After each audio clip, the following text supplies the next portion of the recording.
கர்த்தர் நல்லவர். கிருபையினால் ஒவ்வொரு நாளும் ஒவ்வொரு பரிசுத்தவானுடைய ஜெபத்தை தியானித்து அதிலிருந்து கற்றுக்கொண்டு ஜெபிக்க கர்த்தர் நமக்கு கிருபை செய்கிறார். கர்த்தருடைய பரிசுத்த நாமத்துக்கு மகிமை உண்டாவதாக. கடந்த 3 நாட்கள் எலியாவின் ஜெப ஜீவியத்திலிருந்து ஆண்டவர் அநேக காரியங்களை கற்றுத்தந்தார், உணர்த்தினார், ஜெபிக்க வைத்தார். ஒவ்வொருவரையும் கர்த்தர் கருத்துள்ள ஜெபத்தை ஏறெடுக்க கர்த்தர் கிருபை செய்வாராக. இன்னைக்கு நாம் தியானிக்க போகிறது, அப்படிதான் நானும் நினைச்சிட்டு இருந்தேன். ஆனால் நேற்று நைட் ஆண்டவர் தெளிவாக யாபேசின் ஜெபத்தை காண்பித்து கொடுத்தார். அதுதான் சொன்னேன், இன்னைக்கு ஆண்டவர் தீர்க்க தரிசனமாய் சிலரோடு பேச போகிறார். எலியாவின் ஜெபம் ஓடிட்டு இருக்கும்போதே எலிசாவின் ஜெபத்தை ஆண்டவர் மெடிடேட் பண்ண வச்சுட்டு இருந்தார். அப்போது அதில் கொஞ்சம் பாயிண்ட்ஸ்லாம் உள்ளே வந்ததும் கொஞ்சம் ஃப்ரீயாக நமக்கு தான் ஒன்று கிடச்சிட்டு படிச்சுட்டோன்னா ஃப்ரீ ஆகிரும்ல. ஆனால் இரவில் ஆவியானவர் இடைபட ஆரம்பித்தார். அப்பொழுது நான் புரிந்து கொண்டேன், ஆண்டவர் சில உள்ளங்களோடு இந்த நாளிலே தெளிவாய் பேச போகிறதை. ஒவ்வொருவரும் என்னோடு தான் பேச போகிறார். யார் அந்த யாபேஸ் என்று தேடாமல் நான் தான் அந்த யாபேஸ் என்று சொல்லி நீங்கள் தேவ சமூகத்தில் அமர்ந்து இந்த வார்த்தையை கேட்பீர்களே, ஆனால் இதை கேட்டுக்கொண்டிருக்கும் போது ஒரு விடுதலை உண்டாகும். காரணம், கர்த்தருடைய வசனம் வல்லமை உள்ளது, அது ஜீவன் உள்ளது. கர்த்தர் ஒவ்வொருவரோடும் இடைபடுவாராக. எடுத்துக்கொள்வோம் 1 நாளாகமம் 4வது அதிகாரம் 9-10 வசனங்களை வாசிக்க கேட்கலாம். 1 நாளாகமம் 4வது அதிகாரம் 9-10 வசனங்கள். யாபேஸ் தன் சகோதரரை பார்க்கிலும் கனம் பெற்றவனாய் இருந்தான். அவன் தாய், நான் துக்கத்தோடு அவனை பெற்றேன் என்று சொல்லி அவனுக்கு யாபேஸ் என்று பெயரிட்டாள். யாபேஸ் இஸ்ரவேலின் தேவனை நோக்கி, தேவரீர் என்னை ஆசீர்வதித்து என் எல்லையை பெரிதாக்கி உமது கரம் என்னோடு இருந்து தீங்கு என்னை துக்கப்படுத்தாதபடிக்கு அதற்கு என்னை விலக்கி காத்தருளும் என்று வேண்டிக் கொண்டான். அவன் வேண்டிக் கொண்டதை தேவன் அருளினார். ஹல்லேலூயா. யாபேஸ் ஜெபம் பண்றார். ஆமென். 2 பகுதியாக இந்த ஜெபத்தை நாம தியானிக்க போகிறோம். 1, யாபேஸ் ஜெபிக்க காரணம் என்ன. 2, யாபேஸ் ஜெபத்திலிருந்து நாம் கற்றுக்கொள்ளக்கூடிய காரியங்கள் என்ன. நல்ல கவனமாக கேளுங்க. யாபேஸ் ஜெபிக்க காரணம் என்ன. யாபேஸை குறித்து சொல்லப்பட்டிருக்கிறது, அவன் பிறக்கும் போதே அவனுடைய தாய் என்ன சொல்லி பெற்றெடுக்கிறாங்கன்னா, அந்த குடும்பத்தில் என்ன பிரச்சனைன்னு தெரியல. ஆனால் அது எல்லாமே இப்போ யார் தலையில் வருது. யாபேஸ் தாயின் வயிற்றிலிருந்து தலையை வெளியே போடும் போதே தலை மேலே பிரச்சனை. அப்போ விவரம் தெரியல, வெளியே வந்து விவரம் தெரிஞ்சிருந்தா உள்ளே தலைய நான் வெளியே வரல. சிலருக்கு பிரச்சனை கல்யாணத்துக்கு அப்புறம், சிலருக்கு பிரச்சனை வேலைக்கு போனதுக்கு அப்புறம், சிலருக்கு பிரச்சனை. ஆனால் யாபேஸ் அப்படி இல்லை. யாபேஸ் நான் நினைக்கிறேன், தாயார் கன்சீவாக இருக்கும்போது வீட்டில் பல பிரச்சனைகள், பல இழப்புகள், நெருக்கங்கள். எல்லாரும் 1ன்னா 9ன்னு சொல்றதுக்கு சொந்தக்காரங்க சுத்தி இருந்தா கேட்கவா வேணும். இப்ப அவ்வளவும் இந்த ஒன்றும் அறியாத இந்த கருவா இருக்கிற பிள்ளை மேல சுமத்தப்படுது. துக்கத்தோடு பெற்றேன். யாபேஸ் என்ற வார்த்தையின் அர்த்தமே துக்கத்தோடு நான் பெற்றேன் என்று சொல்லி யாபேஸ் என்று பெயரிட்டாள். யாபேஸ் ஜெபிக்கிறதுக்கு முதல் காரணம் என்னவென்றால், வேற வழியே இல்லை. யார்கிட்ட போய் நிற்க. அம்மா கிட்ட போக முடியுமா? அம்மா கிட்ட பிறக்கிற குழந்தைய, அதாவது ஒரு குழந்தை பிறந்துனா இருக்கிற சந்தோஷம், அதாவது ஒரே ஒரு அழுகையின் சத்தத்தை கேட்டு மட்டும்தான் எல்லாரும் சந்தோஷப்படுவாங்க. எந்த அழுகையின் சத்தம்? குழந்தை. அப்படி அழலைன்னா பிரேயர் ரிக்வெஸ்ட் வரும். குழந்தை இன்னும் அழல. வேற எந்த அழுகை சத்தம் கேட்டாலுமே நமக்கு துக்கம் வரும். ஆனால் ஒரே ஒரு அழுகை சத்தம் கேட்டால் மட்டும் உள்ள லேபர் வார்டில் உள்ள இருந்து அழ சத்தம் கேட்க, இங்கே எல்லாம் லட்டு. அது வர லட்டை கையில் ரெடியாக வச்சுட்டு இருப்பாங்க. லட்டு எடு. அது உங்க பிள்ளை இல்லை, அது வேற பிள்ளை சத்தம். எந்த பிள்ளை சத்தமாக இருந்தானே அந்த. ஆனால் இந்த பிள்ளை பிறக்கும் போதே குடும்பம் அழுது வந்துட்டான். துக்கம். இந்த பிள்ளை நீ தாயிட்ட போய் நிற்க முடியுமா? சகோதரர்கள்ட்ட போய் நிக்க முடியும். எல்லா சகோதரர்களும் பார்க்கறாங்க. ஆமென். யாக்கோபுக்கு சப்போர்ட்டா ஒரு தாயார் இருந்தாங்க. யாக்கோபுக்கு அம்மா துணை இருந்துச்சு. ஈசாக்குக்கு கூட நடக்கிற அப்பா துணை இருந்துச்சு. மோசேக்கு சின்ன வயசுல அக்கா துணை இருந்துச்சு. வளர்ந்த பிறகு ஆரோன் துணை இருந்துச்சு, அண்ணன் துணை இருந்துச்சு. யாக்கோபுக்கு அம்மா சப்போர்ட் இருக்கு, ஈசாக்குக்கு அப்பா சப்போர்ட் இருக்கு, மோசேக்கு சகோதரர்களுடைய சப்போர்ட் இருக்கு, தாவீதுக்கு ஃப்ரெண்டோட சப்போர்ட் இருக்கு. ஒரு யோனத்தான் என்ற ஒரு ஃப்ரெண்ட் இருக்கிறான். எஸ்தருக்கு சொந்தக்காரன் சப்போர்ட் இருக்கு, மொர்தெகாய் சப்போர்ட் இருக்கு. ஆனா இந்த யாபேஸுக்கு எல்லாரும் இருந்தும் ஒரு சப்போர்ட் கிடையாது. அவன் தான் யாபேஸ். அப்பா இருக்கு, அம்மா இருக்கிறாங்க, ஃப்ரெண்டு இருக்கலாம், சகோதரர்கள் இருக்கிறாங்க, சொந்தக்காரங்க இருக்கிறாங்க. ஒரு சப்போர்ட் இல்லாம பிறந்து வளர்ந்தவன் தான் இந்த யாபேஸ். இனி வாழணும்னா, இனி நிக்கணும்னா, இனி தொடர்ந்து முன் செல்லணும்னா எனக்கு அங்க நோக்கி பார்ப்பதை தவிர வேற வழியே இல்லை.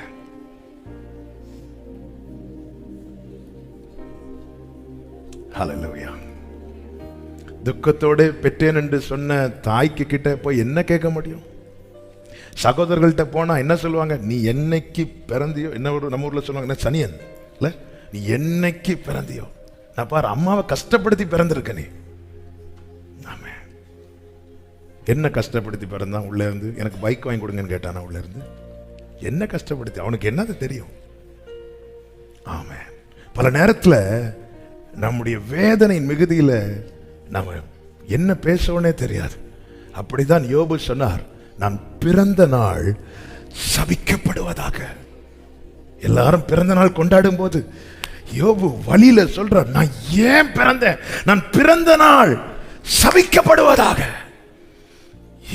அவங்க அவங்களுக்கு ஒருத்தங்களுக்கு அம்மா சப்போர்ட்டா இருக்கிறாங்க, இன்னொருத்தங்களுக்கு அப்பா சப்போர்ட்டா இருக்கிறாங்க, இன்னொருத்தங்களுக்கு சகோதரர்கள் சப்போர்ட்டா இருக்கிறாங்க, அக்கா சப்போர்ட்டா இருக்கிறாங்க, அண்ணன் சப்போர்ட்டா இருக்கிறாங்க, ஃப்ரெண்டு சப்போர்ட்டா இருக்கிறாங்க, சொந்தக்காரங்க சப்போர்ட்டா இருக்கிறாங்க. ஆனா இந்த யாபேஸ் ஆகிய எனக்கோ ஏன்? உனக்கு அப்பா இல்லையா? இருக்கிறாங்க. அம்மா இல்லையா? இருக்கிறாங்க. சகோதரர்கள் இல்லையா? இருக்கிறாங்க. நண்பர்கள் இல்லையா? இருக்கிறாங்க. சொந்தக்காரங்க இல்லையா? இருக்கிறாங்க. அப்ப ஏன் ஃபீல் பண்ற? எனக்கு சப்போர்ட் பண்றதுக்கு. இந்த நிலையில யாராவது இதை கேட்டு தூரத்திலோ சமீபத்திலோ கர்த்தருடைய வார்த்தை கவனமா கேளுங்க. இவன் பிறக்கும் போது யாபேஸ் என்று பெயரிடப்படுகிறான். வளரும் போதும் அதே அடையாளத்தோடு அறியப்படுகிறான். அதுதான் பிரச்சனை.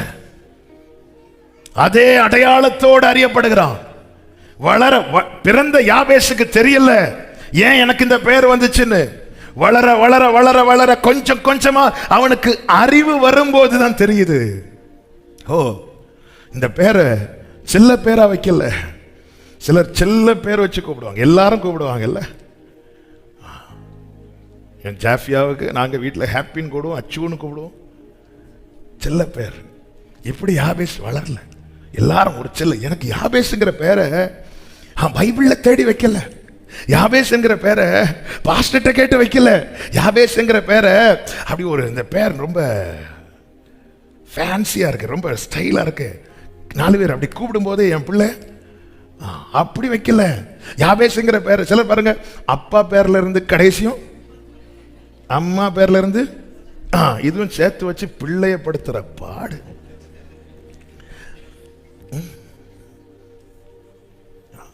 அப்படியெல்லாம் வைக்கல.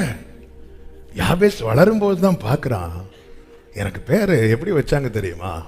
இந்த வீட்டுக்கு தரித்திரமே நான், இந்த வீட்டுக்கு துக்கமே நான், இந்த வீட்டு இன்னைக்கு கண்ணீர் வடிக்கிறதுக்கு காரணமே நான் சொல்லி என்னை யாபேஸ்னு கூப்பிடுறாங்க.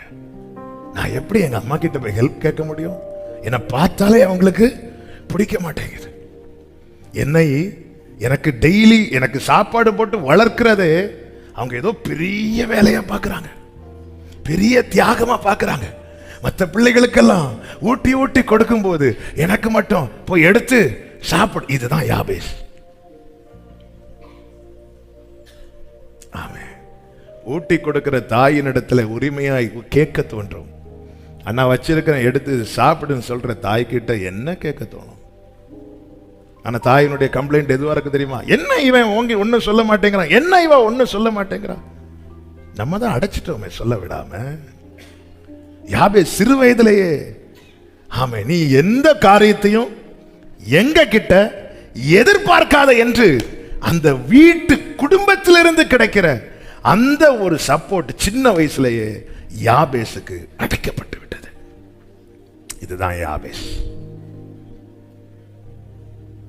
இப்பொழுது அவனுக்கு இருக்கிற ஒரே நம்பிக்கை என்ன தெரியுமா? எல்லா பக்கம் அடைக்கப்பட்டிருக்கிறது. ஒரே நம்பிக்கை அங்க மட்டும்தான். இந்த நிலையில யாராவது இருக்கிறீங்கன்னா என் லைஃப் அவ்வளவுதான் நினைச்சிடாதீங்கிறதுக்காக தான் கர்த்தர் இந்த நாளில பேசிக் கொண்டிருக்கிறார். தாயின் சப்போர்ட், தகப்பனுடைய சப்போர்ட், சகோதரர்களுடைய சப்போர்ட், சொந்தக்காரர்களுடைய சப்போர்ட், நண்பர்களுடைய சப்போர்ட் இல்லாம போகலாம். ஆமென். ஒரு பாளையமே உங்களுக்கு விரோதமா எழும்பலாம். ஆனால் எனக்காக யாவையும் செய்து முடிக்க போகிற தேவனாகிய உன்னதமான தேவனை நோக்கி கூப்பிடுவேன். அவர் பரத்திலிருந்து எனக்கு ஒத்தாசை அனுப்புவார். பரத்திலிருந்து ஒத்தாசை அனுப்புவார். ஹலோ சர்ச், எந்த சப்போர்ட்டும் இல்லாதவன் ஜெபம் பண்ணா கேட்கிறதுக்கு ஒருத்தர் பரலோகத்தில் இருக்கிறார். அவன் வேண்டிக் கொண்டதை தேவன் அருளினார். Jesus, Jesus. எந்த துணையும் இல்லாத ஒருவன், எந்த சப்போர்ட்டும் இல்லாத ஒருவன், தகப்பனுடைய துணை, தாயினுடைய துணை, சகோதரர்களுடைய துணை, சொந்தக்காரங்க சப்போர்ட், ஃப்ரெண்ட்ஸ் சப்போர்ட் எதுவுமே இல்லாத ஒரு யாபேஸ் வேண்டிக் கொண்டதை தருகிற ஒருவர் ஜீசஸ். ஜீசஸ். ஹல்லேலூயா. ஆமென். ஆண்டவர் எனக்குன்னு ஜெபம் பண்ண எங்க அப்பா அம்மா இல்ல, எனக்குன்னு சப்போர்ட் பண்ண யாரும் இல்ல. இந்த யாபேஸ் ஆமென். இந்த இடத்துல ஆமென். தேவன் எவ்வளவு அவருடைய இரக்கத்தை பார்த்தீங்களா? பேங்க்ல ஒரு லோன் கேட்க போனா கூட 2 பேரை ஜாமீனுக்கு கூப்பிடுவாங்க. இந்த யாபேஸுக்கு யாருங்க ஆண்டவர்கிட்ட போய் நிற்கும் போது, ஏய் யார் உனக்கு சப்போர்ட்டா யாரும் இல்லையே. அவன் வேண்டிக் கொண்டதை தேவன் அருளினார். அதன் அர்த்தம் என்ன? யாபேஸ், உங்க அம்மா முகம் உனக்கு விரோதமா இருக்கலாம், உங்க அப்பா முகம் உனக்கு விரோதமா இருக்கலாம், உன் சகோதரர்கள் உன்னை பேசாமலே இருக்கலாம். ஆனா இதோ அவர் உன்னையே பார்த்து கொண்டிருக்கிறார். அவன் இந்த வார்த்தையை தியானிக்கும் போது சில வார்த்தைகளை ஆண்டவர் சொன்ன அந்த வசனங்களை மட்டும் சொல்லுகிறேன். ஏசாயா 30:18 வேகமாக, 30:18 வேகமாக. ஆனாலும் உங்களுக்கு இறங்கும்படி கர்த்தர் காத்திருப்பார். அவர் வெயிட் பண்றார். இந்த யாபேஸ் என்ன நோக்கி கூப்பிடட்டும், அவனுக்கு கொடுக்கிறதுக்கு நான் சரி. நல்லா புரிஞ்சுக்கோங்க, இந்த உலகத்துல நமக்கு ஒத்தாசை குறைய குறைய குறைய குறைய, இப்போ எங்க அம்மா எனக்கு பண்ற சப்போர்ட் ஸ்டாப் ஆகும்போது அந்த இடத்துல அவர் எனக்கு தாயாக வருகிறார். என் தகப்பன் எனக்கு செய்கிற சப்போர்ட் ஸ்டாப் ஆகும்போது அங்கே எனக்கு தகப்பனாக வருகிறார். என் சகோதரர்கள் எனக்கு செய்கிற உதவி, அந்த சப்போர்ட் அங்கே ஸ்டாப் ஆகும்போது எனக்கு அவர் சகோதரனாக வருகிறார். என் நண்பர்களிடத்திலிருந்து வருகிற உதவி அது ஸ்டாப் ஆகும்போது எங்க எனக்கு நல்ல சிநேகிதனாய் வருகிறார். உங்களுக்கு இறங்கும்படி கர்த்தர், நாம இரக்கம் பெற காத்திருக்கிறோம், அவர் இறங்க காத்திருக்கிறார். அது மட்டும் இல்ல, அழுகையோடும் விண்ணப்பத்தோடும், எரேமியா 31:9, அழுகையோடும் விண்ணப்பத்தோடும் என்னிடத்தில் வருவார்கள், அவர்களை நான் வழி நடத்துவேன். ஆமென். எந்த பேக்ரவுண்டும் எந்த சப்போர்ட்டும் இல்லாத இந்த யாபேஸ் கூப்பிட்டா கேட்கிறதுக்கு எங்க வீட்டுல யாரும் இல்லாம இருக்கலாம், ஆனா எனக்கு தெரியும் ஒரு தேவன் உண்டு. இந்த யாபேஸ் கதறுதலை கேட்கிற ஒரு தேவன் உண்டு. நம்ம கூட்டம் இங்க யாருமே போன் எடுக்க மாட்டாங்க, அவர் எடுப்பா. அதனாலதான் ஆண்டவர் சொல்லுகிறார் எசேக்கியேல் தீர்க்கதரிசன புஸ்தகத்தில் 36:8 வாசிங்கள். 36:8 வாசிங்கள். இஸ்ரவேல் மலைகளே, நீங்கள் உங்கள் கொப்புகளை விட்டு என் ஜனமாகி இஸ்ரவேலுக்கு உங்கள் கனிகளை கொடுப்பீர்கள். அவர்கள் சமீபமாய் வந்து விட்டார்கள். இன்னும் வரல, ஆனா சமீபமா வர தொடங்கினதுமே இங்கிருந்து கட்டளை பிறகுது பாருங்க. அதுதான் தேவன். நீங்க ஜெபிக்க வேண்டாங்க, ஜெபிக்க வேண்டாம்னா தப்பா எடுத்து, நீங்க ஜெபிக்க ஆயத்தமாகும் போதே பரலோகத்திலிருந்து கட்டளை பிறக்குது. அதான் நீ வேண்டிக் கொள்ளும் முன்னமே கட்டளை பிறப்பிக்கப்பட்டது. அவன் சமீபமா வாரான், ரெடி ஆயிக்கோ, கனி கொடுக்க ரெடி ஆயிக்கோ. இதுதான் ஆண்டவர். கழுதையிலிருந்து அக்சால் இறங்கினதுமே உனக்கு என்ன வேணும் இப்படி. இதுதான் ஆண்டவர், இதுதான் ஆண்டவர். ஆமா, ஏன் இறங்குற இல்ல, உனக்கு என்ன வேணும், ரெடியா இருக்கிற. அவன் யாரும் இல்லைன்னு சொல்லி வழிமாறி போய் விடாது, தூரமாய் போய் விடாது. நீ சமீபமா வா. அவர் நீ சமீபமா. இளையகுமாரன் நடந்து தகப்பனிடத்தில் வருகிறான், தகப்பன் ஓடி மகனிடத்தில் வருகிறான். இதுதாங்க அவரு. இளையகுமாரன் என்ன நடக்குமோ ஒவ்வொரு ஸ்டெப்பா இப்படி நடந்து வருகிறான். ஆமே, என் வாழ்க்கை பயணத்தில் 100 ஸ்டெப்ஸ் இருக்கும்னா நான் ஒரு அடி எடுத்து வச்சா மீதி 99 அடி அவர் வந்து கொண்டுட்டு போயிடுவார். ஒரு அடி காட்டுங்க ஆண்டவரே, ஏன் மீதி அடி, மீதி அவர் வந்துடுவார். ஒரே ஒரு ஸ்டெப் நான் எதுல எடுத்து வைக்கணும்னு மட்டும் காட்டுங்க, ஒரு அடி காட்டுங்க. ஆமே, நமக்கு விசாலமா காட்டினா கூட, ஏன்னா நாம நம்மளை சார்ந்து இருக்கிறோம். நீங்க நடந்து வந்துட்டீங்கன்னா அவர் ஓடி வந்துடுவார். அதான் அழுகையின் பள்ளத்தாக்கை உருவ கடந்து அதை நீரூற்றாக்கி கொள்ளுகிறார்கள். ஒரு அழுகையின் பள்ளத்தாக்க நம்மால அழுது நீரூற்றாக்க முடியுமா? முடியாது. ஆனா அது நீரூற்றாகுது. எப்படி? மழையும் குளங்களை இந்த இடத்துல கொண்டு விட்டு என்ன அள விடுறாருனாலே பரலோகத்திலிருந்து அது நிரப்புறதுக்கு வேண்டிய மழை ஆண்டவர் தந்துருவார். இல்லைன்னா வாழ்க்கை ஃபுல்லா அழுதாலும். அதனாலதான் அழுகை களிப்பா மாறுது. இல்லைன்னா இந்த அழுகையின் பள்ளத்தாக்கு தான் நம்முடைய கடைசியாய் மாறும். அடுத்த வசனத்தில் என்ன சொல்லப்பட்டிருக்கிறது? அவர்கள் பலத்தின் மேல் பலனடைந்து, அவங்க இன்னும் எசேக்கியேல் அப்படியே பிடிச்சு நிற்கிறான். அதை வாசிங்க. இதோ உங்கள் பட்சத்திலிருந்து உங்களை கண்ணோக்கி சமீபமா வந்து விட்டாங்க. மலைகளே ரெடி ஆயிக்கோ, கனி கொடுக்க ரெடி ஆயிக்கோ, கிளைகளை விடுங்கள், கனிகளை கொடுங்கள், என் பிள்ளை சமீபமா வந்துட்டான். நீங்க ஜெபிக்கணும்னு ரெடி ஆகும் போதே கர்த்தர் அங்க இருந்து பார்க்கிறார். நாத்தான் வேலே, நீ என்கிட்ட வந்ததுக்கு அப்புறம் உன்னை பார்க்கிறேன் நினைச்சியா?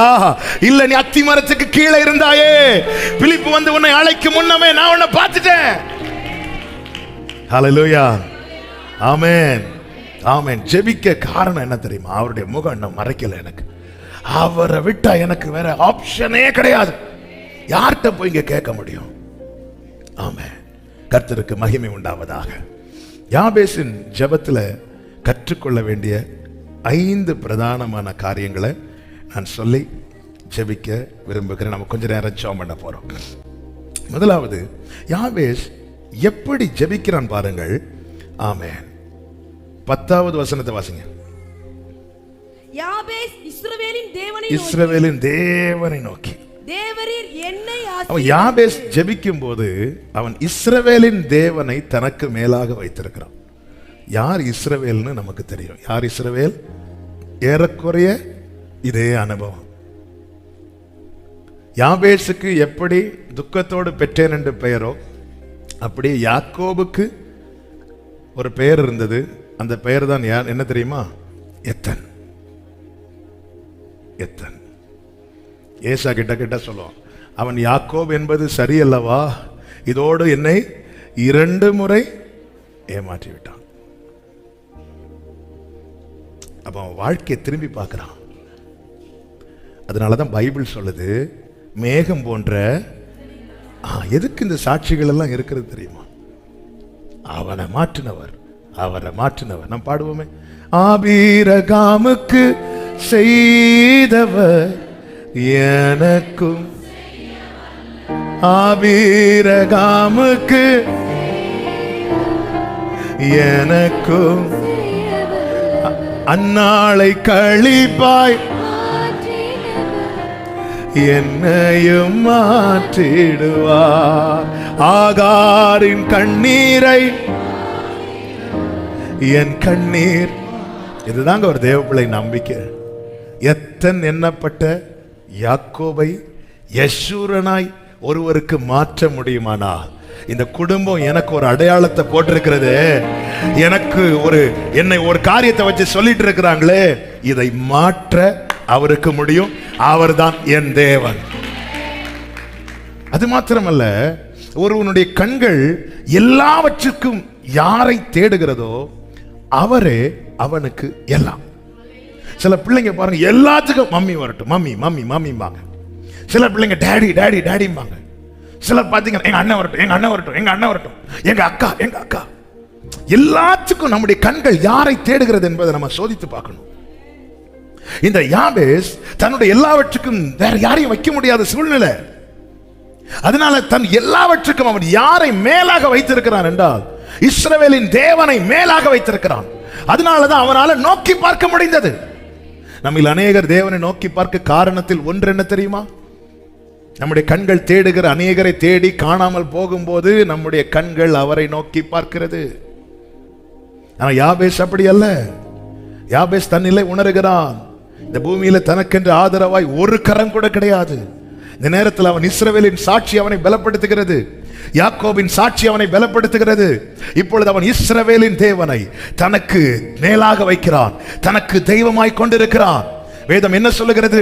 யாக்கோபின் தேவனை தன் துணையாக கொண்டிருந்து தன் தேவனாகிய கர்த்தர் மேல் நம்பிக்கை வைக்கிறவன் பாக்கியவான். யாக்கோபின் தேவனை இப்பொழுது யாபேஸ் தன் துணையாக கொண்டிருக்கிறான். எல்லாவற்றுக்கும் இப்பொழுது அவனுடைய கண்கள் அவரை தான் பார்க்குது. அதன் அர்த்தம் என்ன? அவரே அவனுக்கு எல்லாவற்றுக்கும். சில நேரத்தில் இப்படிப்பட்ட சூழ்நிலைக்கு தேவன் எல்லாரையும் கொண்டு வருவாரான்னு கேட்டா நிச்சயமா கிடையாது. ஒருத்தங்களுக்கு அம்மா சப்போர்ட் இல்லைனாலும் அப்பா சப்போர்ட் இருக்கும், இல்லைன்னா பெற்றோர் சப்போர்ட் இல்லைன்னா பிரதர்ஸோடைய சப்போர்ட் இருக்கும். ஆனா சிலரை கர்த்தர் இப்படி கொண்டு வந்து நிறுத்துவார். ஒரு காலத்துல சப்போர்ட் பண்ணியிருக்கலாம், ஆனா இப்படி கொண்டு வந்து நிறுத்த காரணம் என்ன தெரியுமா? அவருடைய ஆசையும் அவருடைய விருப்பமும் என்ன? உன்னுடைய எல்லாமாக அவர் இருக்க விரும்புகிறார். ஒரு சின்ன விஷயத்துல இருந்து ஒரு பெரிய விஷயம் வரைக்கும் இனி உன் கண்கள் அங்கதான் பார்க்கணும். ஓசியா 2வது அதிகாரம், ஓசியா 2வது அதிகாரம். ரேபாலாமா ஷேகரா. Thank you Jesus. அதனுடைய 5வது வசனத்தை வாசிங்க. அவர்களுடைய தாய் தோரம் போனால் அவர்களை கற்பந்தரித்தவள் லட்சியான காரியங்களை செய்தார். அப்பத்தையும் தண்ணீரையும் மாட்டு மயிரையும் பஞ்சையும் எண்ணெயும் பானங்களையும் கொடுத்து வருகிற தன் நேசர்களை பின்பற்றி போவேன் என்றால், ஆகையால் இதோ நான் உன் வழியை முள்ளுகளால் அடைப்பேன், அவள் தன் பாதைகளை கண்டுபிடிக்க கூடாதபடிக்கு மதிலை எழுப்புவேன். 7வது வசனம். அவள் தன் நேசர்களை பின்தொடர்ந்தும் அவர்களை தேடியும் போன் பண்ணியும் அவர்கள் எடுப்பது இல்லை. அப்பொழுது அவள் நான் என் முந்தின புருஷனிடத்துக்கு திரும்பி போவேன். இன்னைக்கு நம்ம அநேகர் இப்படிதான் திரும்பி வந்திருக்கிறோம். நிறைய ஹாஸ்பிட்டல்ல போய் பார்த்தாச்சு, யாரும் அட்மிஷனே. எவ்வளவு வேதனை இல்ல? என்னுடைய தம்பி லாஸ்ட் இயர் கோவிட்ல அஃபெக்ட் ஆகி ஒரு குறிப்பிட்ட ஹாஸ்பிட்டல்ல இருக்கும்போது நான் கொஞ்ச நேரம் வெளியே நிற்கிறேன். என்கிட்ட சொல்லிட்டாங்க, நீங்கள் நிற்காதீங்க, நீங்கள் ஏன்னா அந்த டைம் ரொம்ப ஹெவி, அந்த பீக் டைம் அது. டெய்லி மரண சத்தம் தான். அவன் திடீர்னு வண்டியில் வருவாங்க, வந்து உள்ளே எடுங்கம்பாங்க. அவங்க வந்து செக் பண்ணி பார்த்துட்டு அவங்களுக்கு தெரிஞ்சிடும் இது பிழைக்காதுன்னு எடுக்க மாட்டாங்க. வெளியே இருந்தெல்லாம் கதறி பார்த்தாங்க. ஆமாம், அதில் கொஞ்ச நேரம் ஒருத்தர் இருந்து அப்படியே இறந்துட்டார். அதை பார்த்துட்டு நிற்க முடியல. சொன்னாங்க வந்து, அதனால தான் சொன்னோம், இங்கே நிற்காதீங்க, உங்களால் இருக்க முடியாது. ஆமென். சில காரியங்கள் இவங்களை ரீச் பண்ணிடலாம் நினைச்சு எத்தனை பேர் ரீச் பண்ண முடியல தெரியுமா? இப்படிப்பட்ட நிலைமை வரும்போது என்ன சொல்றா? நான் என் முந்தின புருஷனிடத்துக்கு, அவர் தான் உண்மையான நேசர். இப்பொழுது இருக்கிறதை பார்க்கிலும் அப்பொழுது, ஏன் ஒரு நாள் கூட நான் போன் பண்ணி அவர் எடுக்காமல் இருந்தது இல்லை. ஆமென். தேவன் சில நேரத்தில் சில பாதைகளை அடைக்கிறதின் காரணத்தை சபையை புரிந்து கொள். உன்னுடைய எல்லாமாக அவர் இருக்க விரும்புகிறார். ஒவ்வொருத்தருந்து எனக்கு அனுகூலம் பண்ணுகிறவர்கள் நடுவில் என் நேசர் இருக்கிறார், என் கர்த்தர். இதுதான், இப்படிதான் பார்க்கணும். இந்த பார்வையை மற்றவங்க மேல காண்பித்தால் ஆண்டவர் ஆரம்பத்தில் நல்லா இருக்கு, திடீர்னு ஒரு மதில ஆண்டவர் எழுப்புவார். எல்லாருக்கும் எழுப்புறாரா? இல்ல, அவருடைய மனவாட்டுக்கு எழுப்புவார். நீ இதை சொல்லணும், நீ இதை அறியணும். ஆமென். நேசரை பின்தொடர்ந்து சேருவதில்லை. இப்படி அவரை சேர முடியலன்னு யாரை இதுவரை சொன்னது கிடையாது. காரணம், அவர் உங்களுக்கு இறங்கும்படி காத்திருக்கிறார். ஆமென். அவரோட பட்சமாய் பேசுறார். ஆண்டவர் குற்றப்படுத்தி கூட பேசல, அவளை அழைத்து கொண்டு. ஆமென். 14வது வசனம். ஆமென். அதோ அவளுக்கு நயங்காட்டி அவளுக்கு அவளை ஆண்டவர் என்ன செஞ்சிருக்கணும்னா பயங்காட்டி இல்ல, ஏற்கனவே நொந்து இருக்கிறோம். நம்ம உடஞ்சி ஒருத்தங்கள்ட்ட பேசாம உடஞ்சி கொஞ்ச நாள் கழிச்சு திரும்பி அவங்க கிட்ட வரும்போது அவங்க ஒரு பார்வை பார்ப்பாங்க பாருங்க. அப்படியே வண்டி ஆட்டோல இருந்து இறங்கவும் அவங்க பார்க்க பார்வையில அப்படியே நில்லுப்பா, அதே இடத்துல என்ன திருப்பி கொண்டு. இவர் பயம் காட்ட மாட்டார், இவர் நயம் காட்டுவார். ஆமென். இங்க வா, நான் இருக்கிறேன். அதுதான் தேவன். அந்த அது என்ன மனசுன்னு எனக்கு தெரிய மாட்டேங்குது. அல்லேலூயா. ஒரு மனைவி புருஷனுக்கு துரோகம் பண்றது போல துரோகம் பண்ணின பிறகு தன் பிழைகளை உணர்ந்து நான் என் முந்தின புருஷனிடத்துக்கு திரும்பி வருவேன்னு திரும்பி வந்தா அவர் சொல்றார், வா, இது என்னங்க இந்த நேசத்தை எப்படி வர்ணிக்கணும், ஏதாவது சொல்லி அந்த நேசத்தை குறைச்சி சொல்லிடணும்னு பயந்து என்ன சொன்னாலும் அதை விவரிக்க முடியவில்லை, வர்ணிக்க வார்த்தை இல்லை, அன்பை மட்டும் எனவென்று சொல்ல தேடி வந்த நேசமே ஆருயிரேசுவே, அன்பில் ஒன்றே உண்மை உண்டென்று கண்டேன். ஆமென். ஆண்டவர் நயங்காட்டி அழைத்து கொண்டு போய் அவளோடு பட்சமாய் பேசி, இங்க பாரு, எல்லாரும் கைவிட்டாங்க பாத்தியா, நான் இருக்கிறேன், உனக்கு என்ன வேணும் கேளு. அவ்விடத்திலிருந்து அவளுக்கு ஒரு புதிய வாழ்க்கையை அல்லது ஒரு புதிய துவக்கத்தை தர தேவன், இஸ்ரவேலின் தேவன் வல்லவராய் இருக்கிறார். யாபேஸ் தனக்கு மேலாக அவரை வச்சிட்டான். ஆமென். நமக்கு மேல எதை வச்சிருக்கிறோம்? எங்க அம்மா என்ன எப்படி சொல்லிட்டாங்க, எங்க அப்பா என்ன எப்படி சொல்லிட்டாங்க, நம்ம அந்த பாரத்தை தூக்கி வைக்கிறோமா இல்ல இஸ்ரவேலின் தேவனை வச்சிருக்கிறோமா? நம்முடைய கண்கள் எல்லாவற்றுக்கும் கர்த்தரையே தேட வேண்டும் என்பதற்காக நமக்கு முன்பாய் சில மதில்களை கர்த்தர் எழுப்பி இருக்கிறார். சத்துரு எழுப்பின மதிலை கர்த்தர் உடைப்பார். கர்த்தர் எழுப்பின மதிலை. யாபேசே, உன்னை குறித்த என் திட்டம் என்ன தெரியுமா? உன் சகோதரர்கள் எல்லாரை பார்க்கணும், நீ கனம் பெற்றவனா இருக்கணும். அதனால யாபேசே, நாளைக்கு நீ உயர்த்தப்படும் போது, ஆமென், உன் சகோதரர்கள் வந்து உன்கிட்ட சண்டை போட மாட்டாங்க. என்ன சண்டை போட மாட்டாங்க? எங்களை விட எங்க அம்மா இவனுக்கு நிறைய கொடுத்துட்டாங்க, எந்த சண்டையும் வராது. ஏன்னா அவங்க எல்லாரும் சொல்லுவாங்க, எங்க வீட்டுல இருந்து இவனுக்கு ஒண்ணும் கொடுக்கல, ஆனா எங்க எல்லாரும் விட யாபேஸ் நல்லா இருக்கிறான். இயேசுவின் நாமத்திலே இதுவே இப்படிப்பட்ட அனுபவத்தில் நடக்கிறவர்களுடைய சாட்சியாய் இருப்பதாக. இதுதான் கனம் பெற்றவன். இல்லைன்னா சண்டை தீராது. என்ன அவனுக்கு மட்டும் அந்த 2 வயலை சேர்த்து கொடுக்கறீங்க, என்ன அவனுக்கு மட்டும் அந்த தென்னந்தா இல்ல, வாழ்க்கை இது கனம் கிடையாது. கனம் என்ன தெரியுமா? எங்க அம்மா எங்க எல்லாருக்கும் நல்லா கொடுத்தாங்க, இந்த யாபேசுக்கு ஒண்ணுமே கொடுக்கல, அவனும் பார்க்கவே பிடிக்கல. ஆனா இப்ப பாரு, எங்க எல்லாரும் விட அவன் நல்லா. Jesus, Jesus. எத்தனை பேர் நம்புறீங்க? யாபேசின் வேண்டுதலை கேட்டவர். ஹalleluya, ஹalleluya. இது சாட்சிங்க. ஏன் ஆண்டவரே, அம்மா கிட்ட இருந்து வர சப்போர்ட் அடைஞ்சிட்டு அப்பா கிட்ட இருந்து வர சப்போர்ட் நான் மதிலை எழுப்ப வேண்டார்.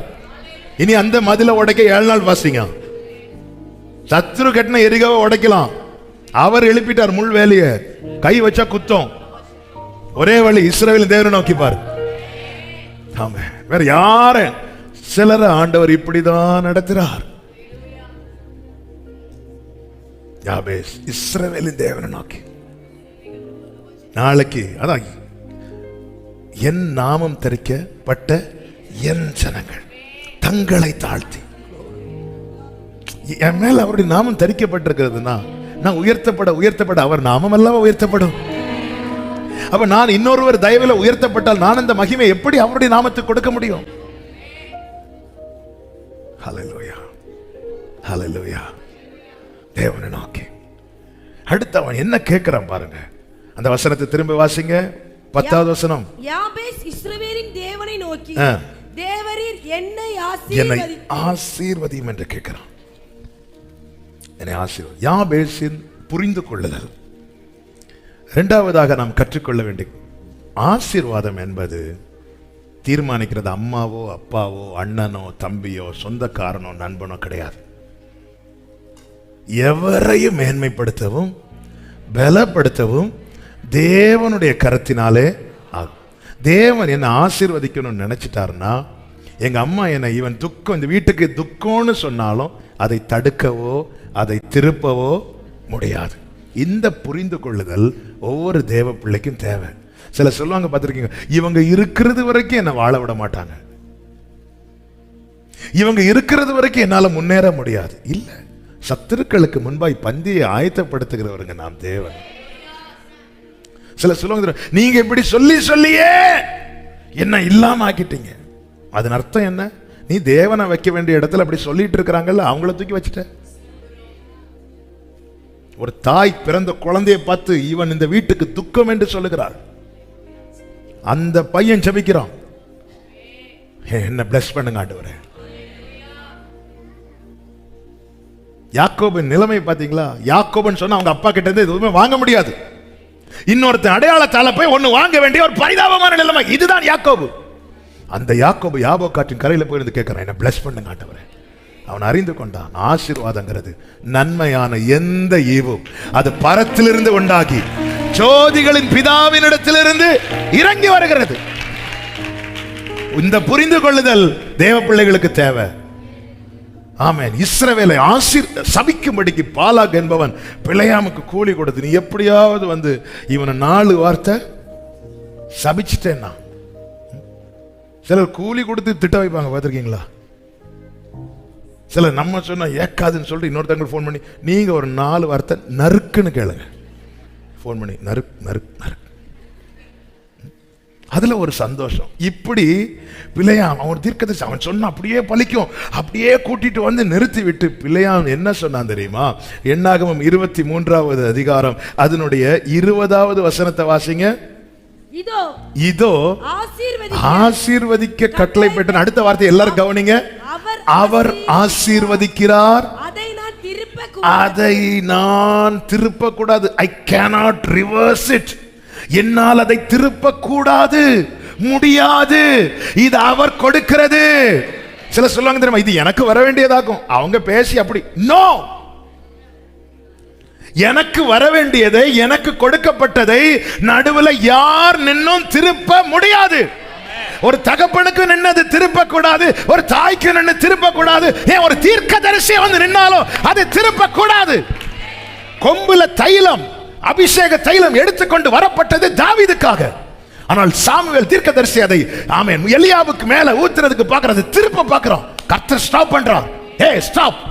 அது கர்த்தர் தாவீதுக்கு கொடுக்கிற ஆசீர்வாதம், அது திருப்ப கூடாது. இந்த புரிதல் ஒரு தேவ பிள்ளைக்கு இருக்கணும். உலகமே எனக்கு எதிர்த்தாலும் எனக்கு தேவன் தருவதை யாருக்கு திருப்ப கூடாது, முடியாது. அது சாமுவேல் நினைச்சாலும் முடியாது, அது தாய் நினைத்தாலும் முடியாது, அது யார் நினைச்சாலும் முடியாது. ஹல்லேலூயா, ஹல்லேலூயா. கர்த்தர் ஆசீர்வதிக்கிறார், அதை நான் திருப்ப கூடாது, திருப்ப கூடாது. அவ்வளவு உறுதியா தீர்மானம். உறுதி இல்லைன்னு அங்க ஒருத்தர் பட்டயத்தோட நிக்கிறார். யார் தூதன் நிக்கிறார். நீ சொல்லு, என்ன சொல்ற பாப்போம், இனி என்ன சொல்றதுக்கு. ஆமென். திருப்ப கூடாதுங்க. ஹல்லேலூயா. அதனாலதான் எரேமியாவுல சில வாரங்களுக்கு முன்பாக ஜோமன வச்சார்ல, என் ஜனத்துக்கு சுதந்திரமாய் காணியாட்சியை கொடுத்த சுதந்திரத்தை தொடுகிற அயலார நான் என்ன பண்ணிடுவேன், வெட்டி போடுவேன்ட்டார். ஆமா, அது கர்த்தர் கொடுத்தது. கர்த்தர் உங்களுக்கு கொடுத்ததை யாருக்கும் பறிக்க முடியாது, யாருக்கு தடுக்க முடியாது. அதனாலதான் பிசாசானவன் போய் பெர்மிஷன் கேட்டான். ஏங்க, அவனுக்கு எல்லாமே அவன் இயேசுட்ட என்ன சொல்றான், அது இந்த உலகம், இந்த அதிகாரம்லாம் எனக்கு கொடுக்க, ஏன் உனக்கு கொடுக்கப்பட்டதுன்னா நீ போய் பிலாத்து வீட்டில் இருக்கிற புல்லை பிடுங்க வேண்டியதான? சாரி, யோபு வீட்டில் இருக்கிற முடியல, ஒரு புல்லை கூட தொட முடியாம போய் பெர்மிஷன் தானே கேட்டான்ல. அது நீங்க அவனுக்கு உண்டான எல்லாவற்றையும் சுட்டி ஒரு புல்லை கூட அவருடைய பெர்மிஷன் இல்லாமல் தொட முடியாது. ஆண்டவர் சொன்ன, சரிப்பா நான் உன் கையில கொடுக்குறேன், என்ன வேணாலும் செஞ்சுக்கோ, ஆனா அவன் ஜீவனை மட்டும், அதுலயும் அவர் தான் பிளான் போட்டு கொடுக்கிறார்.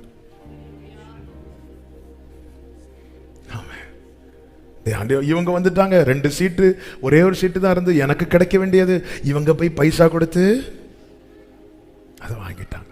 ஒரு தேவ பிள்ளை சொல்லக்கூடாது, கர்த்தர் அதை ஆசீர்வதிக்கிறார். தாவீது கொண்டு வரப்பட்ட ஆண்டு என் இருதயத்துக்கு ஏற்றவனாய் கண்டேன்னு சொல்றார். வீட்டுக்கு வரும்போது வீட்டில் தாவீது இல்லை, காட்டில் இருக்கிறான். அவன் எல்லா பிள்ளைகளையும் ஈசா கொண்டு வந்து நிறுத்தும் போது அது 7 பேருக்கு போக வேண்டியது. அவன் மூத்தவன் விட்டான், மூத்தவன் தடையா வந்தான், 2வது இல்ல விட மாட்டார், ஆண்டவர் தடுக்கிறார் பாருங்க. ஆமென். கொஞ்சம் வெயிட் பண்ணி அந்த தாவீதுக்கு நாங்க ரெக்கமெண்ட் பண்றது யாருமே கிடையாது. கடைசியில சாமுவேல் கேட்கிறான், ஆமா இங்க யாருமே இல்லையா வேற பிள்ளை? ஒருத்தன் இருக்கிறான், அவன் வரட்டும். ஆண்டவர் சொன்னா நீ ஃபாஸ்டிங் போடு. ஆண்டவர் நான் அங்கிருந்து வந்து டயர்ட்ல, அவன் வரது வரை நீ சாப்பிடக்கூடாது. சாமுவேல் உட்காந்துட்டார். தாவீது வரது வரை நான் சாப்பிட மாட்டேன், தண்ணி கூட குடிக்க மாட்டேன். ஆமென். சாமுவேல் சாப்பிடாம அந்த வீட்டில் இருக்கிறவங்க சாப்பிட முடியுமா? வீட்டில் ஒரு பெரிய இது இருக்கு, அவ்வளோ எல்லாரும் ஃபாஸ்டிங் போடுங்க, போட வைப்பார். உங்களை மைண்டே பண்ணாதவங்களை உங்களுக்காக ஃபாஸ்டிங் போட வைப்பார். அவ்வளவு சாமுவேல் வாராருன்னா எவ்வளவு கன்று அடிக்கப்பட்டிருக்கும், எல்லாம் ரெடியா இருக்கும், எல்லாம் சாப்பாடு வச்சுட்டு சரி அவ வரது வரை நம்ம சாப்பிட்டுட்டு இருப்போம். ஒருத்தர் நான் தொட மாட்டேன். அவர் இருக்கும்போது அவ்வளோ பெரிய தீர்க்கதரிசி, ஒரு பாஸ்டர் வந்தாலே அவர் சாப்பிடாம சில சாப்பிட மாட்டாங்க. ஆனால் டேஸ்ட் பார்க்குறேன்னு உள்ள போய் சாப்பிடுவாங்க, அது வேற. ஆமாம், டேஸ்ட் பார்த்து வயிற. சாமுவேல் தீர்க்கதரிசி வந்து இருக்கிற, நான் சாப்பிட மாட்டேன். எல்லாரும் எப்படி இருக்காங்க, எலியாவுக்கெல்லாம் அப்படி, இவன் வரவும் மாட்டான். நமக்கு அந்த அபிஷேகம் போனாலும் பரவாயில்ல, வச்சிருக்கிற எல்லாரையும் ஃபாஸ்டிங் போட வைக்கிறார். இரு, தாவீத மறந்த, தாவீத மைண்ட் பண்ணாது, எல்லாரும் ஃபாஸ்டிங் இருங்க. ஆமென், ஹல்லேலூயா. தாவீது கொண்டு வரப்படுகிறான். இது கர்த்தர் கொடுத்தது, அதை யாருக்கும் திருப்ப கூடாது. ஒரு தேவ பிள்ளை புரிஞ்சுக்கோ, எனக்கு கர்த்தர் கொடுத்ததை யாராலையும் திருப்ப முடியாது. இந்த நம்பிக்கை இல்லைன்னா நம்மளால ஜெபம் பண்ண முடியாது. யாபேஸ் ஜெபத்துல யாபேசின் புரிந்து கொள்ளுதல் என்ன தெரியுமா? கர்த்தர் ஆசீர்வதிக்கிறார். அதனாலதான் யாக்கோபு கேட்டானே, இஸ்ரவேல் கேட்டான், என்ன பிளஸ் பண்ணுங்கப்பா. ஆமா, என் அப்பா கொடுத்ததை ஏசாவால எடுக்க முடியும், என் மாமா கொடுத்ததை ஏசாவால் எடுக்க முடியும், ஆனா நீங்க கொடுத்ததை அவனால தொட முடியாது ஆண்டவரே. எனவே அப்பா ஆசீர்வாதத்தையும் பார்த்துட்டான், மாமா ஆசீர்வாதத்தையும் பார்த்துட்டான். ஆண்டவரே இதெல்லாம் போயிரும்பா, ஆனா என்னை விட்டு எடுபடாதது நீங்க தரதப்பா. என்ன பிளஸ் பண்ணுங்க ராஜா, என்ன பிளஸ் பண்ணுங்கப்பா. ஆமென். தேவரீர் என்னை ஆசீர்வதித்து. ஹல்லேலூயா. கர்த்தர் மட்டும்தான் ஆசீர்வதிக்க முடியும். அடுத்து அவனுடைய ஜெபத்துல என்ன கேட்கிறான் என்றால், என் எல்லையை பெரிதாக்குங்க. எல்லையை பெரிதாக்கும் என்று சொல்லுகிறது 2 கோணத்திலே பார்க்க முடியும். ஒன்று ஆவிக்குரிய எல்லை. ஆண்டவரே நான் 1/2 hour ஜெபம் பண்றேன்ப்பா, அது இன்னும் பெருசாக்குங்கப்பா. ஆண்டவரே நான் டெய்லி ஒரு 2 அதிகாரம் வாசிக்கிறேன்ப்பா, ஒரு 20 அதிகாரமாவது வாசிக்க வைங்கப்பா. ஆமென். ஆண்டவரே காலையில் நான் ஒரு 5 மணிக்கு எழுப்பி ஜெபம் பண்றேன்ப்பா, அட்லீஸ்ட் ஒரு 4 மணிக்காவது. ஒரு தேவ பிள்ளை இப்படி கேட்கணும். ஏன்னா இந்த எல்லையை பெரிதாக்கவும் எல்லை போடவும் அவருக்கு இருக்கிற அதிகாரம் போல வேற யாருக்குமே வராது. ஆமென். ஒண்ணுமே இல்லாத ஆபிரகாம்கிட்ட வடக்கே பார், கிழக்கே பார், தெற்கே பார், மேற்கே பார்ன்னு சொல்லிட்டு நடங்கிறார். நீ கால் மிதிக்கிற இடத்தை நான் உனக்கு என்னங்க இப்படிங்க கொடுக்க முடியும்? அவரால் முடியும். எல்லை அவரால். ஒருவனை நடக்க வைத்து அவன் எவ்வளவு தூரம் நடந்தானோ அவ்வளவு அவனுக்கு எல்லை என்று கொடுக்க அவருக்கு முடியும். ஆமென். அப்படிதானங்க அந்த சர்ச், சின்ன சர்ச்சா இருக்கும் போது கர்த்தர் எங்க அப்பாவுக்கு ஒரு தரிசனத்தை கொடுத்து காண்பித்து ஒவ்வொரு இடத்துலயா நின்று ஆண்டவர் ஜெபம் பண்ண வச்சு இன்னைக்கு அதுலதான் உட்கார்ந்துட்டு இருக்கிறோம். எல்லையை பெரிதாக்குறது அவர் கையில இருக்கு. ஹல்லேலூயா. அதுதான் கேட்கணும். ஏன்னா தாய் இருக்கிற நிலைமைக்கு யாபேசுக்கு எல்லாரும் கொடுத்து போக மீறி. அடுத்த நாளில் ஒரு சகோதரர் பேசினாராம், அவருடைய பிள்ளைக்கு ஒரு மேரேஜுக்கு அவரை இன்வைட் பண்ணல. அப்போ கூப்பிடலையா அப்படி கேட்கும்போது கார்டு அனுப்பலை. அப்போ அந்த பிள்ளை சொன்ன வார்த்தை, ஒரு 5 கார்டு பேலன்ஸ் இருக்கு, 5 பேர் கொடுக்க வேண்டியிருக்கு, அப்படி மீதி வந்து நான் உங்களுக்கு நான் அனுப்பி விடுறேன். ஆமாம். ஏதோ ஒரு மன வருத்தத்தில் அப்போ பிள்ளைக்கு மேரேஜுக்கு ஒரு அப்பாக்குன்னு ஒரு கார்டு கூட கொடுக்கலையே. அந்த பிள்ளையுடைய பதில், 5 கார்டு பேலன்ஸ் இருக்கு, 5 பேர் கொடுக்க வேண்டியிருக்கு, அதில் ஏதாவது மீதி வந்துச்சுன்னா உங்களுக்கு அனுப்பி விடுறேன். மீதி வந்துச்சுன்னா. ஆமாம். ஒவ்வொரு கடந்து போகிற அந்த வேதனையின் பாதை என்பது. இந்த யாபேசுக்கு நீதி வருமாங்க. ஆனா அவனுக்கு தெரியும், என் எல்லையை தீர்மானிப்பது என் தாயோ என் சகோதரர்கள் அல்ல, என் தேவன். கர்த்தர் எல்லையை பெரிதாக்குவார். ஒரு தேவ பிள்ளை நம்பணும். நேற்று ஒரு வீட்டுக்கு ஜெபத்துக்கு போயிருந்தேன். அந்த வீட்டில் போயிருக்கும் போது அந்த சகோதரி, நாங்கள் எப்படி இருந்தோம் தெரியுமா பிரதர்? எங்கள் அம்மா இந்த புறம்போக்கு இடத்துல ஒரு குடிசையில் தான் எங்களை வச்சு வளர்த்தாங்க. ஆமே, ஒரு புறம்போக்கு நிலத்தில் ஒரு குடிசையில். இன்னைக்கு ஆண்டவர் எங்களுக்கு ஒரு சொந்த வீடை தந்து அதில் உட்கார வச்சிருக்கிறாங்க. அந்த குடிசையிலெல்லாம் இருக்கும்போது மழையெல்லாம் வந்துச்சுன்னா அப்படியே அடிச்சுட்டு போயிடும். இப்படி தான் இங்கே இருந்துச்சு. எவ்வளவு சொன்னாலும் தீராது, நன்றி சொல்லி தீராதுன்னு சொல்லி அவங்க அழுதாங்க. வாழ்க்கையை திரும்பி பார்த்தா இல்லை, ஏமே எல்லையை பெரிதாக்க தேவனால் கூட. அதுதான் யாக்கோபை குறித்து அப்படிதான் சொல்லப்பட்டிருக்கிறது. உபாகமம் 32வது அதிகாரம் 11, 12, 13 வசனங்களிலே, கழுகு தன் கூட்டை கலைத்து தன் குஞ்சுகளின் மேல் அசைவாடி தன் செட்டைகளை விரித்து அவைகளை எடுத்து அவைகளை தன் செட்டைகளின் மேல் சுமந்து கொண்டு போவது போல கர்த்தர் ஒருவரே அவனை வழி நடத்தினார். அந்நிய தேவன் அவரோடு இருந்தது இல்லை. பூமியில் உள்ள உயர்ந்த ஸ்தானங்களின் மேல் அவனை ஏறி வர பண்ணி வயலில் விளையும் பலனை அவனுக்கு புசிக்க கொடுத்தார். கண்மலையில் உள்ள தேனை கற்பாறையில் இருந்து வடியும் எண்ணெயும் அவன் உண்ணும்படி செய்தார். இந்த யாக்கோபுடைய ஆரம்பம் என்ன தெரியுமா? 10வது வசனத்தை வாசிங்க.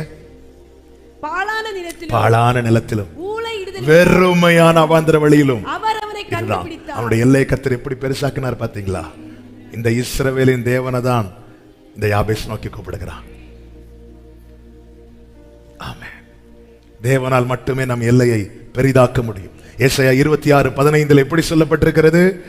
ஏசாயா 26:15, இந்த ஜாதியை பெருக பண்ணினீர் கர்த்தாவே, இந்த ஜாதியை பெருக பண்ணினீர், நீர் மகிமைப்பட்டீர், தேசத்தின் எல்லை எல்லாவற்றையும் நெடுந்தூரத்தில் தள்ளி வைத்தீர். அது அவர் கையில தான் இருக்கிறது. ஹல்லேலூயா. இந்த ஜாதி பெருக பண்ணுகிறீர். எனவேதான் வேதம் சொல்லுகிறது, யாத்திராகமம் 1வது அதிகாரம் 12வது வசனம், யாத்திராகமம் 1:12, ஆனாலும் அவர்களை எவ்வளவு ஒடுக்கினார்களோ அவ்வளவாய் அவர்கள் பலுகி பெருகினார்கள். காரணம், அது கர்த்தர் கையில தான் இருக்கு. ஒடுக்கிறவன் கையில் அல்ல, உதவுகிறவர் கையில் இருக்கிறது. என் எல்லை சுருங்க வேண்டுமா விரிய வேண்டுமா என்பது என்னை ஒடுக்க நினைக்கிறவன் கையில் அல்ல, எனக்கு ஒத்தாசை செய்கிறவர் கையில இருக்கிறது. ஹல்லேலூயா. ஆமென். குடும்பமே எதிரா இருந்தாலும், தாய் எதிராக இருந்தாலும், சகோதரர்கள் இருந்தாலும், தகப்பன் எதிராக இருந்தாலும், நண்பர்கள் எதிராக இருந்தாலும், என் எல்லையை பெரிதாக்க வேண்டியது என் தாயின் கையில் அல்ல, யார் கையில் அல்ல, அவர் கையில தான் இருக்கிறது. உங்க கரம் இருக்க எந்த பாதையையும் தாண்டிடுவேன், எந்த சூழ்நிலையும். சொல்லுங்க, உங்க கரம் இருக்க, உங்க கரம் இருக்க. ஆமென். உங்க கரம் இருக்க. அடுத்ததாக அவன் ஜெபத்தில் என்ன கேட்கிறான் என்றால், உமது கரம் என்னோடு இருந்து. ஆமென். இது எல்லாரும் கேட்க மாட்டாங்க. எல்லாரும் என்ன கேட்பாங்க? உங்க கையில இருந்து கொடுங்க, உங்க கையை திறங்க, இப்படி கேட்பாங்க. ஆனா யார் உங்க கரம் என்னோடு இருக்க வேண்டும் என்று விரும்புவார்கள் தெரியுமா? அந்த கரம் என்ன செய்கிறது?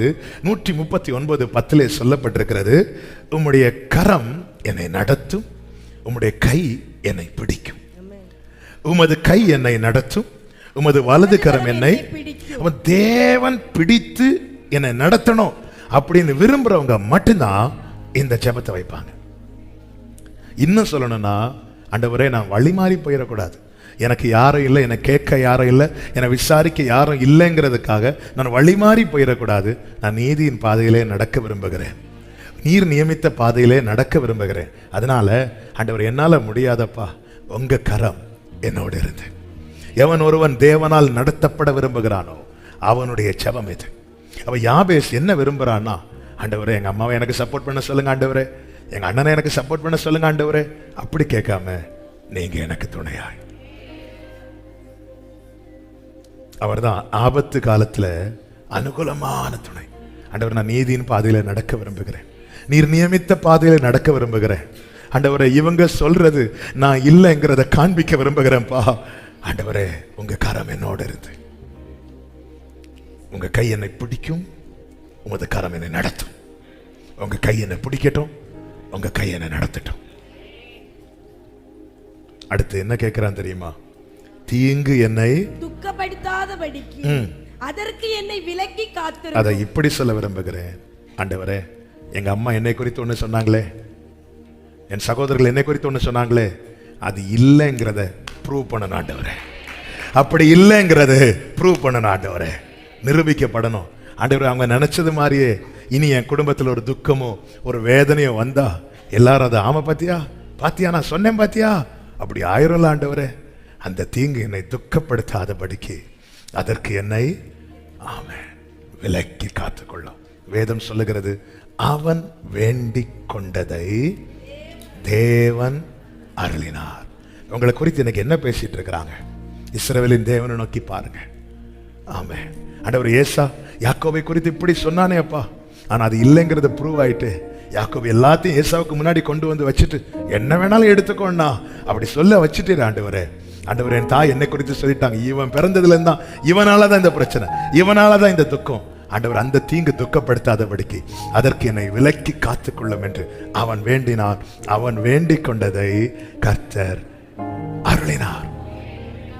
யாபேஸ் தன் சகோதரர்களை பார்க்கிலும் கனம் பெற்றவனா இருந்தான். அவன் வளர வளர அவன் வாழ்க்கையில கர்த்தர் ஒவ்வொன்றாய் செய்ய செய்ய அவங்க அம்மா அப்போ இருந்திருந்தா உண்மையிலே நெஞ்சில் அடிச்சு அழுதுருப்பாங்க. ஹே ஆமா நீதான் கஷ்டம் நினைச்சேன், ஆனா கடைசியில் நீதானப்பா என்ன பாக்குற அடிச்சு அழுதுருப்பாங்க. சகோதரர்கள் கதறி இருப்பாங்க, தம்பி உன்னை நான் என்னெல்லாமோ சொல்லிட்டேன், என்னெல்லாமோ நினைச்சேன், ஆனா இன்னைக்கு நாங்க உன் பேர்ல தானே அறியப்படுறோம். யாபேசின் சகோதரர்கள் பேர் என்ன? ஹல்லேலூயா. ஆமென். உங்களை யாருன்னே தெரியாதுன்னு திருப்பினவங்க எல்லாம் ஒரு காலத்துல வந்து இன்னாருடைய இன்னாருன்னு சொல்றாங்கன்னா புரிஞ்சுக்கோங்க, அதுக்கு காரணம் ஆமென் யாபேஸ் ஒருத்தரை நோக்கி கூப்பிட்டானே. ஆமென். இது நடக்கும். யாபேஸ் இருந்த பட்டணத்தின் பெயர் என்ன தெரியுமா? 2வது அதிகாரம் ஆமென் 55வது வசனத்தை வாசிங்க. யாபேசில் குடியிருந்த ஆமென் அவன் இருந்த ஊருக்கு, அதான் தேவரீர் என் எல்லையை எவ்வளவு ஒரு ஊரையே வாங்க வச்சுட்டார். பிறக்கும் போது துக்கம், ஆனா அந்த ஊரே இப்போ யார் பேர்ல தான் அறியப்படுது? யாபேஸ். யாபேசில் குடியிருந்த. எப்படி எல்லையை பெரிது எவ்வளவு அவர் பெரிதாக்கும் போது நம்ம அதனால ஆண்டவர் எனக்கு இவ்வளவு தாங்கன்னு கேட்க கூடாது, நீங்க பெரிதாக்குங்கன்னு விட்டுறணும். ஆமென். ஹல்லேலூயா. அந்த ஊரே, அந்த கிராமமே, அந்த பட்டணமே ஆமென் எவன் இந்த குடும்பத்துக்கே துக்கம் என்று சொல்லி ஒதுக்கப்பட்டானோ அவனுடைய பெயரால் அறியப்பட்டது. அவன் வேண்டிக் கொண்டதை தேவன் அருளினார். நமக்கு முன்பாக கர்த்தரை நிறுத்துவோம், நமக்கு மேலாக கர்த்தரை வைப்போம், அவரை நோக்கி பார்ப்போம். யாபேசின் வேண்டுதலுக்கு எப்படி தேவன் பதில் செய்தாரோ அதே போல இந்த நாளில் என்ன கேட்கிற ஒவ்வொருவருக்கும் சொல்லுகிற வார்த்தை இதுதான், உங்கள் ஜெபத்துக்கும் கர்த்தர் பதில் செய்வார். உங்களை தெரிந்தோம் தெரியாதுன்னு சொல்லிட்டு போனவங்க ஒரு நாள் வரப்போகிறது, சிலரோடு கர்த்தர் இந்த வார்த்தையை சொல்ல விரும்புகிறார். உங்களை வைத்து தங்களை அறிமுகப்படுத்தும்படிக்கு கர்த்தர் காரியத்தை மாறுதலாய் முடிய பண்ணுவாராக. விசுவாசிக்கிறவங்க மட்டும் கரங்களை தட்டி ஆமென் என்று சொல்லி எல்லாரும் கண்களை மூடு. ஆன்லைன்ல பாக்குறவங்க இந்த டைம் எந்த கமெண்ட்டும் நீங்க டைப் பண்ண கூடாது. இது பிரேயர் டைம். யாபேசை போல ஜெபிக்க போறோம். யாபேசை போல அந்த நிந்தையை கேட்டு, அவமானத்தை கேட்டு, அப்பா இருக்கிறாங்க, அம்மா இருக்கிறாங்க, அண்ணன் இருக்கிறாங்க, தம்பி இருக்கிறாங்க, தங்கச்சி இருக்கிறாங்க, அக்கா இருக்கிறாங்க, சொந்தக்காரங்க இருக்கிறாங்க, ஆனா யார்ட்டையும் போய் நிக்க முடியல. எல்லா கதவும் எனக்கு முன்னாடி அடைக்கப்பட்டிருக்கு. எல்லாம் போச்சு நினைக்கிறியா? இல்ல, யாபேஸ் கேட்கிறத கொடுக்கிறதுக்கு ஒரு தேவன் இருக்கிறான். உங்க சிச்சுவேஷன் அவனுக்கு என்னெல்லாம் தேவையோ அதை கேட்டான். ஆண்டவரே நீர் என்னை ஆசீர்வதித்து என் எல்லையை பெரிதாக்கி உங்க காரம் என் கூட இருந்து தீங்கு என்னை துக்கப்படுத்தாதபடிக்கு அதற்கு விலக்கி காத்துக்கொள். கேளுங்க, அப்பா கிட்ட கேட்க வேண்டியது கேட்க முடியாம இருக்கிறீங்களா? அம்மா கிட்ட கேட்க வேண்டியது கேட்க முடியாம இருக்கிறீங்களா? புருஷன் கிட்ட கேட்க முடியாம இருக்கிறீங்களா? மனைவி கிட்ட கேட்க முடியாம இருக்கிறீங்களா? பிள்ளைங்க கிட்ட கேட்க முடியாம இருக்கிறீங்களா? சகோதரர்கள் நல்ல நிலையில இருக்கிறாங்க, ஆனா கேட்க முடியாத நிலையில இருக்கிறீங்களா?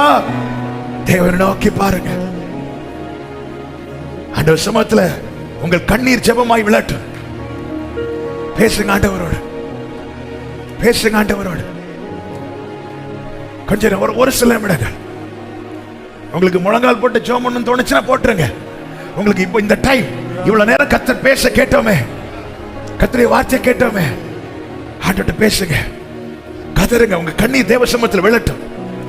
தேவனை நோக்கி, எங்க அம்மாவே எப்படி சொல்லிட்டாங்கப்பா, எங்க அப்பாவே எப்படி சொல்லிட்டாங்க. ஆண்டவரே, நீரே நெல்லையை ஆசீர்வதி. ஆமென், ஆமென். இந்த யாபேஸ் கதறல கேட்கிற ஒரு கர்த்தர் இருக்கிறார் என்பது தேசம் அறியட்டும். ஆண்டவரே, என் தகப்பன் அறியட்டும், என் தாய் அறியட்டும், என் சகோதரர்கள் அறியட்டும், என் சொந்தக்காரர்கள் அறியட்டும். ஆண்டவரே, தீங்கு என்னை துக்கப்படுத்தாதபடிக்கு. என்னாலதான் பிரச்சனை, எங்க அப்பா சொன்னாங்க, அம்மா சொன்னாங்க. அப்படி நடந்துட்டுன்னா அவங்க சொன்னது உண்மையாயிருமேப்பா. தீங்கு என்னை துக்கப்படுத்தாதபடிக்கு.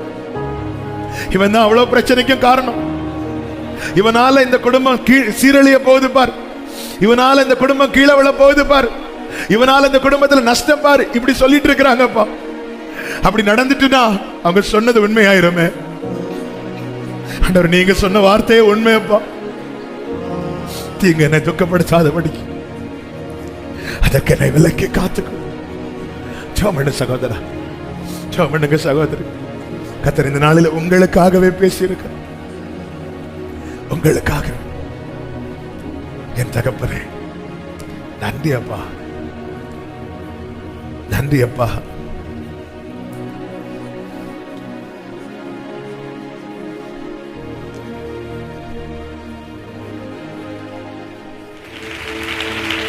ஆமென்.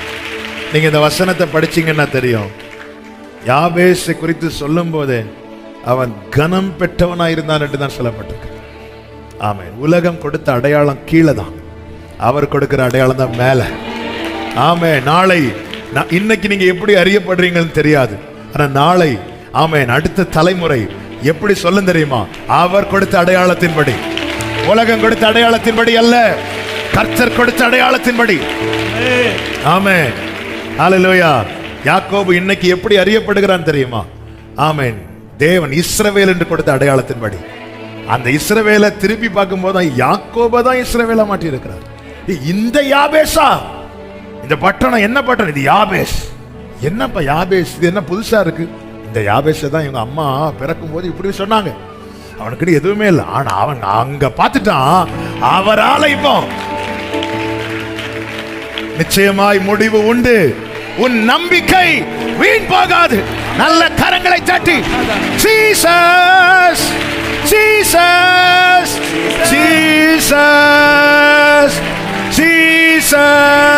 உமக்கு எல்லா மகிமை செலுத்துகிறோம், உமக்கு எல்லா கனத்தை செலுத்துகிறோம், உமக்கு எல்லா ஸ்தோத்திரங்களை செலுத்துகிறோம்.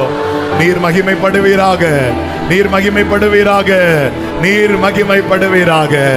ஆமென். பரிசுத்த பிதாவே, நல்ல தகப்பனே, கிருபையா இந்த நாளில் எங்களை அழைத்து கொண்டு வந்து பாட, துதிக்க, ஆராதிக்க, ஜெபிக்க கிருபை செய்தீர். எங்களை அறிந்து எங்களோடு பேசினீங்கப்பா. யார் யார் எந்தெந்த நிலையில வந்திருக்கிறாங்க என்பது உங்களுக்கு தான் தெரியும். யாரோடு எப்படி இடைப்பட வேண்டும் என்பது உமக்கு தான் தெரியும். இடைப்பட்டீங்க, பேசினீங்க.